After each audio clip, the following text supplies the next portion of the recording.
UTT para senior table tennis national championship 2024-25ના બીજા દિવસે ટાઇટલ જીતવા માટે બીજા તબક્કાની એટલે કે નોકઆઉટ મેચો તેના અંતિમ પડાવ તરફ આગળ વધતી જોવા મળી હતી. સિડેટ પેરા પેડલર્સ શાનદાર રમતનું પ્રદર્શન કરી તમામ પ્રેક્ષકો વચ્ચે આકર્ષણ જમાવ્યું હતું. આ તમામ પેરા પેડલર્સ વડોદરાના સમા ઇન્ડોર સ્પોર્ટ્સ કોમ્પ્લેક્સ સમા ખાતે પોતપોતાની કેટેગરીમાં ફાઇનલમાં પહોંચ્યા છે. કોમ્પિટિશનના ટાઇટલ સ્પોન્સર યુટીટી છે, જ્યારે અન્ય સ્પોન્સર તરીકે શૈલી એન્જિનિયરિંગ, પ્લાસ્ટિક લિમિટેડ અને બેંક ઓફ બરોડા છે.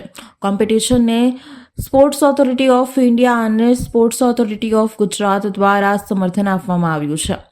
વેલ્યુ પાર્ટનર તરીકે VMSS અને VSBF છે. ટ્રાયકલર હોસ્પિટલ કોમ્પિટિશનમાં હોસ્પિટાલિટી પૂરી પાડી રહી છે. વિજેતાઓને રોકડ પુરસ્કાર, ટ્રોફી અને પ્રમાણપત્રો આપીને સન્માનિત કરવામાં આવી રહ્યા છે. ઇનામ વિતરણ સમારંભમાં અર્જુન એવોર્ડી શ્રીમતી મોના બરુઆ મહેતા, વડોદરા શહેર ભાજપ પ્રમુખ શ્રી જયપ્રકાશ સોની, શહેર ભાજપ મહામંત્રી શ્રી સતન ગુબાલકર, બેંક ઓફ બરોડાના deputy general manager Shri Manoj Bakshi, TTFIના president Shrimati Rinku Acharya, adviser para committee Shri Jayesh Acharya, chief referee para senior national ચેમ્પિયનશિપના Shri Vinay Besvade, high performance sports authority of ઇન્ડિયાના શ્રીમતી સુમન પરીખ, TTABના પ્રેસિડેન્ટ શ્રીમતી જયાબેન ઠક્કર, TTABના માનદ સેક્રેટરી શ્રી કલ્પેશ ઠક્કર વગેરે મહાનુભાવ ઉપસ્થિત રહ્યા હતા.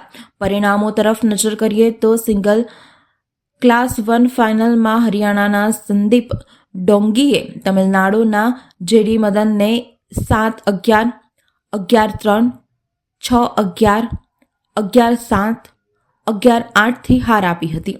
જ્યારે મેન્સ સિંગલ ક્લાસ 2 ફાઇનલમાં ગોવાના લોયડ ફર્નાન્ડિસે તમિલનાડુના અવિનાશ ગોપીનાથનને 11-8, 5-11, 8-11, 11-8, 11-9 થી હાર આપી હતી.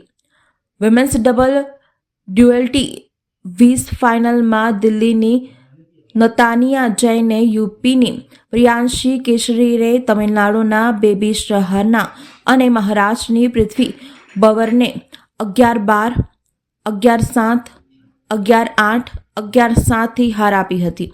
તો મહિલા ડબલ્સ ડ્યુબટીએ 10 ફાઇનલમાં ગુજરાતના હિત્તલબહેન દરજી અને તમિલનાડુના વિજય દીપિકાએ લક્ષ્મી G2T અને બિહારની વિદ્યાકુમાર સામે 11-8, 11-7, 11-6 થી જીત મેળવી હતી. ખૂબ જ ખુશ છું કે જે મારું સપનું હતું એ મને સાકાર થઈ રહ્યું દેખાય છે. કારણ કે એક સપનું એ હતું કે મારે પેરાલિમ્પિક્સમાં રમવું છે અને મેડલ જીતવો છે. એ તો સાકાર થયું જ છે, પણ મારે વર્લ્ડ રેન્કિંગ નંબર 1 ઉપર આવવું હતું.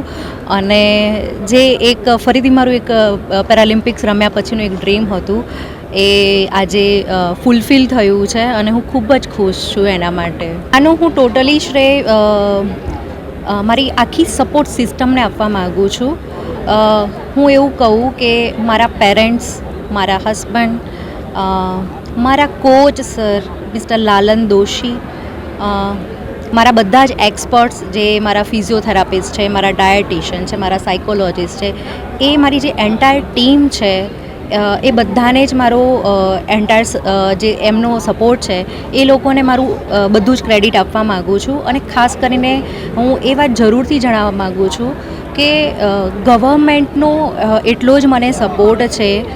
સાઈ ટોપ્સની હું ખાસ કરીને વાત કરું કે સાઈ ટોપ્સમાંથી જે સપોર્ટ મળે છે, એ લોકોની જે ટોપ્સની જે સ્કીમ છે એમાં મને લેવામાં આવી છે.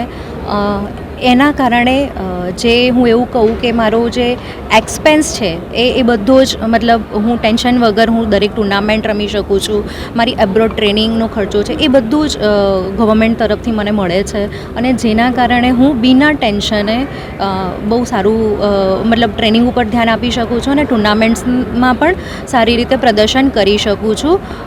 બીજી વસ્તુ એ છે કે OGQ જેવી ઓર્ગેનાઇઝેશન બી મને સપોર્ટ કરી રહી છે અને એના કારણે મને બીજો જે પણ એક્સ્ટ્રા જે મને સપોર્ટ જોઈતો હોય છે એ પણ મને મળી જાય છે. તો હું આ મારી આખી એન્ટાયર ટીમને હું થેન્ક્સ કહેવા માગું છું અને સ્પેશિયલ થેન્ક્સ કહેવા માગું છું હું જ્યાં જોબ કરું છું ESIC કર્મચારી રાજ્ય વીમા નિગમની અમારી આખી ફેમિલીને કે જેમણે મને ઓન ડ્યુટી લીવ આપી છે અને જેમના થકી જે રજાઓ મને મળે છે એમાં હું બિના ટેન્શને સારી રીતે ટ્રેનિંગ કરી શકું છું અને એમનો પૂરો મને સપોર્ટ રહે છે. આ વડોદરાનું ખૂબ મોટું સૌભાગ્ય પ્રાપ્ત થયું છે કે second para table tennis championship જે દિવ્યાંગોની છે 2024-25 એ વડોદરાની ધરતી પર આયોજિત થઈ રહી છે. વડોદરા એ સાંસ્કૃતિક નગરી છે, શિક્ષિત નગરી છે અને ઐતિહાસિક નગરી છે અને મને જાણીને આનંદ થયો કે આજે બીજી જે આ પેરા ટેબલ ટેનિસ ચેમ્પિયનશિપ છે અહીંયા આયોજિત થઈ રહી છે. 350થી વધુ બાળકો દિવ્યાંગ અહીંયા આવ્યા છે 20 રાજ્યોમાંથી અને આપ સૌને જાણીને આનંદ થશે કે માનનીય પ્રધાનમંત્રીશ્રી અને માન્ય મુખ્યમંત્રીશ્રીએ પણ આ જે ટેબલ ટેનિસ ચેમ્પિયનશિપ આયોજિત થઈ રહી છે એના માટે શુભેચ્છાઓ પાઠવી છે અને વડાપ્રધાન આપણા માન્ય નરેન્દ્ર મોદીજીનું તો સપનું છે કે દિવ્યાંગોને વધુને વધુ પ્રોત્સાહન મળે, વધુને વધુ એમની પ્રગતિ થાય અને કોઈ પણ ક્ષેત્રમાં આગળ વધે તો એનો અતિ આનંદ એમને થતો હોય છે અને એમને પત્ર સ્વરૂપે પ્રગટ પણ કર્યો છે. હું પણ વડોદરા શહેરના અધ્યક્ષ તરીકે આનંદની લાગણી અનુભવું છું કે આવા દિવ્યાંગો આ ધરતી પર આવીને અમારી ધરતીને પાવન